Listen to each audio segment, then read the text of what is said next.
여러분 안녕하십니까? 이 시간에는 마태복음 12장 말씀 중심으로 드리겠습니다. 9절 10절에 보면은 예수님께서 거기에서 떠나 그들의 회당에 들어가시니 한쪽 손 마른 사람이 있는지라 사람들이 예수를 고발하려 하여 물어 이르되 안식일에 병 고치는 것이 옳으니까. 13절 14절 이에 그 사람에게 이르시되 손을 내밀라 하시니 그가 내밀매 다른 손과 같이 회복되어 성하더라. 14절 바리새인들이 나가서 어떻게 하여 예수를 죽일까 의논하거늘 그랬습니다. 이 12장에서는 이 사망의 생각에 사람이 빠지면은 사망의 생각에 포로가 되었어요. 그 사망의 생각에서 자유를 못 누리는 것을 말씀하고 있습니다. 한번 보세요. 10절 다시 보세요. 예수님께서 회당에 들어가셨거든요. 들어갔는데 그 회당에 한쪽 손 마른 사람이 사람들 중에 있었어요. 그런데 거기에 또 앉아있는 사람들 중에서 예수를 고발하려 하여 그러한 의도를 가지고 거기에 앉아있는 사람들도 있었습니다. 예수님께서 그 회당에서 말씀을 전하시고 이 한쪽 손 마른 사람에게 말씀하시기를 13절에 손을 내밀라 하시니 그가 내밀매 다른 손과 같이 회복되어 성하더라. 예수님께서 그 사람을 고쳐주셨어요. 그 다음에 14절 바리새인들이 나가서 어떻게 하여 예수를 죽일까 의논하거늘. 바리새인들이 거기에 있었는데 저들이 나가서 저 예수를 어떻게 죽일까 의논하였다는 것입니다. 이 바리새인들의 생각을 여러분 한번 보시기 바랍니다. 죄는 사망의 생각으로 사람을 지배하고 이용합니다. 그것 알아야 돼요. 이 바리새인들이 누구예요? 율법을 철저하게 지키는 소위 경건하게 산다고 하는 하나님 앞에서 경건하게 산다고 하는 그러한 사람들이에요. 그러나 그 속에는 하나님이 없는 사람이었어요. 마귀의 종이었어요. 저들이 회당에는 들어갔어요. 바리새인들이니까 회당에 들어가죠. 근데 저들의 마음에는 뭐예요? 예수를 고발하려고 틈을 보고 있는 거예요. 거기서 예수님께로부터 어떤 은혜를 받으려고 앉아있는 것이 아니라 예수님을 고발하려고자 하는 그러한 악한 생각을 가지고 거기에 앉아있다는 것입니다. 죄가 그 사람을 지배하고 있는 것입니다. 여러분 알아야 돼요. 우리 사람은 피조물이에요. 내가 누구에게 소속되어 있느냐? 두 가지예요. 하나님에게 속하 있느냐, 죄에 속했느냐, 둘 중에 하나입니다. 내가 주인공이 아니에요. 누가 나를 지배하고 있는가를 찾으세요. 하나님이 나의 주인이신지, 하나님이 나의 주인이 아니라고 하는 사람은 죄가 주인입니다. 그런데 이 바리새인들은 겉으로는 아주 하나님을 경건하게 잘 믿는다고 하는 그러한 사람인데 실제로는 죄가 지배하고 있는 사람이었어요. 예수님을 보고 다윗의 자손이라고 그 앞에서 엎드려 경배하고 그분께 영광을 돌리는 사람이 있었는가 하면은 이 바리새인들은 그렇지 않았어요. 오히려 예수님을 고발하려고 앉아 있었어요. 왜 그런 현상이 일어나요? 죄의 생각으로 그 사람을 지배하고 로마서 5장에 죄는 사망으로 왕노릇하고 있다고 했어요. 지금도 똑같아요. 죄는 사망의 생각으로 사람을 지배하고 사망의 생각으로 사람을 충동해서 죄를 나타나는데 지금도 그렇게 일하고 있어요. 불신자들은 물론이거니와 하나님을 믿는 사람까지라도 얼마든지 그렇게 유혹하고 이용할 수 있다는 것입니다. 그 점을 알고 항상 조심하셔야 돼요. 예수님께서 그 회당에서 말씀을 전하시고 이 한쪽 손 마른 사람을 고쳐주셨어요. 13절에. 그 손이 회복되어서 성하여졌습니다. 그걸 보고 야, 과연 하나님이시구나. 하나님이 아니고서는 어떻게 그렇게 할 수가 없잖아요.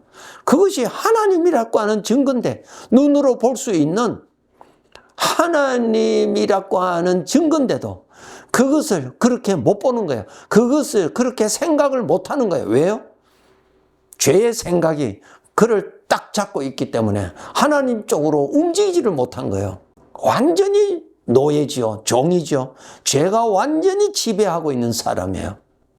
한쪽 손이 말라서 전혀 쓰지 못하는 이 사람을 예수님께서 말씀으로 아주 회복시켜주고 성하도록 만들어 주셨어요. 그 나타나는 것을 보고 야, 이것은 하나님이 아니고서는 이렇게 할 수 없다. 그러니까 예수님은 하나님이시다라고 그렇게 생각이 눈을 떠서 깨달아져야 되는 것이 정상인데, 이 바리새인들은 뭐예요? 14절에 그것을 보고 바리새인들이 나가서 어떻게 하여 예수를 죽일까 의논하였다 그랬어요. 예수님을 통해서 나타나시는 하나님은 보지를 못하고 그 예수님이 그렇게 하시는 것을 보고 오히려 예수를 죽이려고 더 충동이 일어나는 거예요. 누가 했어요? 마귀가 했지요. 불쌍한 자죠. 죄가 지배하고 있는 사람이에요. 죄의 종이에요. 죄가 준 생각에 완전히 사로잡혀 있는 사람이에요. 불쌍한 사람이죠. 또 보세요.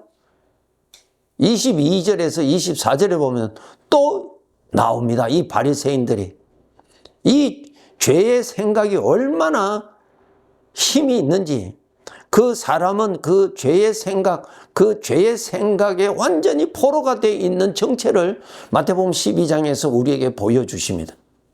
22절, 그때에 귀신 들려 눈 멀고 말 못하는 사람을 데리고 왔거늘 예수께서 고쳐주시며 그 말 못하는 사람이 말하여 보게 된지라. 예, 귀신으로 말미암아 앞을 못 보고 말도 못하는 사람, 이 귀신이 그렇게 했어요. 그만큼 귀신이 능력이 있다는 것이죠. 그런 사람을 예수님께 데려왔어요. 그래서 예수님이 그 사람을 고쳐주셔서, 고쳐주셨다는 것이 뭐예요? 그 귀신을 쫓아내줬다는 거예요. 그 말 못하는 사람이 말하여 보게 된지라. 예수님께서 고쳐주셨어요. 23절에 보세요. 이것을 본 무리들이, 거기에 있던 사람들이, 무리가 다 놀라 이르되 이는 다윗의 자손이 아니냐. 다윗의 자손이라는 말은 바로 그리스도, 메시아다 말이에요. 하나님이라는 거예요. 구원자라는 뜻입니다. 사람들은 이것을 보고 와, 이분이 바로 그리스도다, 메시아다, 다윗의 자손이다, 그렇게 생각이 돌아가는데 24절에 이 바리새인들 또 보세요. 바리새인들은 듣고 이르되 이가 귀신의 왕 바알세불을 힘입지 않고는 귀신을 쫓아내지 못하느니라. 이것은 귀신의 왕의 권세를 잇고 귀신들을 쫓아냈다 그랬어요. 바리새인들의 생각은 자기가 생각하는 것이 아니라 죄의 생각이 주는 대로 생각하는 거야. 마귀가 주는 대로 생각하는 거야. 완전히 노예지요. 이 사람들이 지금 어디서 살고 있을까요? 죄의 형벌 받는 곳에서 지금도 살고 있어요.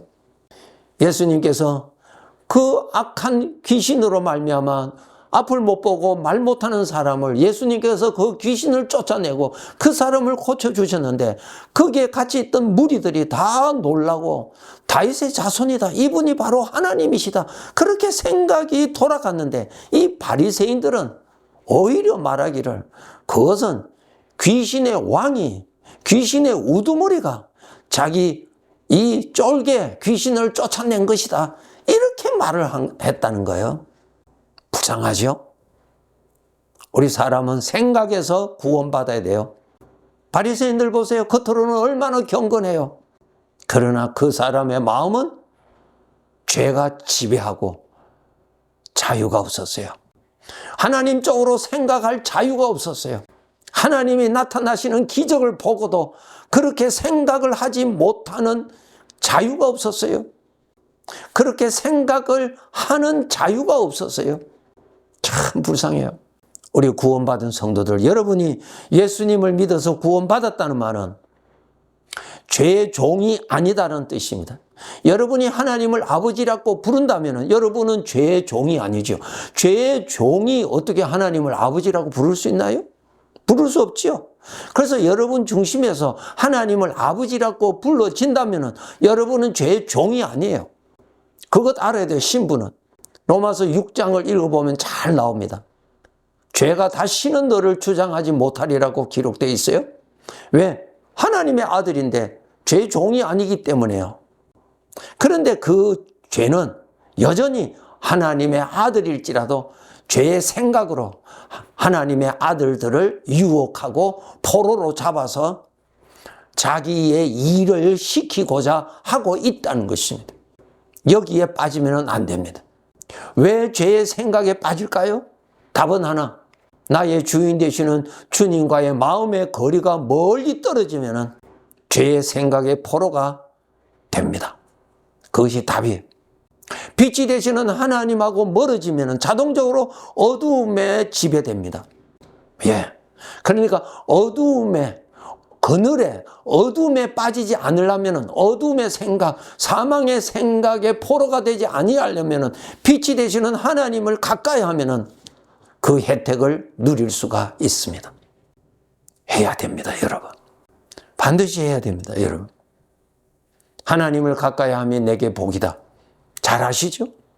우리가 이 나그네 삶을 마칠 때까지 죄는 활발하게 활동하고 있습니다. 사망의 생각으로. 얼마든지 우리가 빠집니다. 또 신앙생활을 하다가도 우리가 베드로가 물 위로 걷다가 빠지듯이 우리가 또 그러한 사망의 생각에 빠질 때가 한두 번이 아니죠. 빠집니다. 빠질 때는 빨리 나와야 돼요. 그 생각을 바라보고 있지 말고 주님을 바라보고 주님에게로 나오세요. 주님을 부르세요. 주님을 찾으세요. 주님의 이름을 부르세요. 주님의 말씀을 읽으세요. 그러면 그 사망의 생각에서 빠져나옵니다. 사망의 생각은 하나님의 자녀들을 주장하지 못해요. 내가 나오면 빠져나올 수 있어요. 내가 거기에 속아서 거기에 주저앉아 있기 때문에 계속 어두움의 지배를 받고 있는 것입니다. 진리의 말씀 되시는 주님의 말씀을 따라서 생각이 빠져나와야 돼요. 그 생각은 버리고, 죄가 준 생각은 버리고, 그것은 나를 사로로, 포로로 잡으려고 하는 사망의 줄이에요. 그것은 버리고 주님이 주시는 생각을 따라서 나와야 돼요. 예수님이 부활하신 것은 우리 믿는 사람은 다 알지만은 자기 자신은 무덤에서 나오지 아니하고 계속 무덤에서만 있다면은 주님은 무덤의 문을 이미 예수님의 부활을 통해서 다 열어놓았어요. 이제 나오면 돼요. 예수님께서 나사로를 무덤에서 부르실 때 무덤의 문을 열어놓고 나사로야 나오라고 부르셨잖아요. 나오면 돼요. 여러분이 구원받으셨다면 그 생각에 빠질 때가 있죠. 우리가. 있으니까 예수님께서 마태복음 6장의 기도에 내가 죄에 빠졌을 때는 빨리 구원받도록 기도하라. 그렇게 가르쳐 주셨잖아요. 하나님을 가까이 하셔야 돼요. 사망의 생각이 수시로 나타날 때 빠지지 않도록 해야 합니다. 평소에 늘 빛이 되시는 주님을 가까이 하시면서 살아야 합니다. 신부는 하나님의 아들인데 죄의 포로가 되어서 포로 생활하다가 천국에 들어가는 불행한 자가 되지 말고 빛의 사람으로서 너는 세상의 빛이요 너는 세상의 소금이라 주님의 영광이 나타나고 주님의 이름이 높임을 받는 그런 믿음의 삶은 주님을 섬기는 삶을 살다가 천국 가는 그날을 맞이해야 될 것입니다. 네, 감사합니다.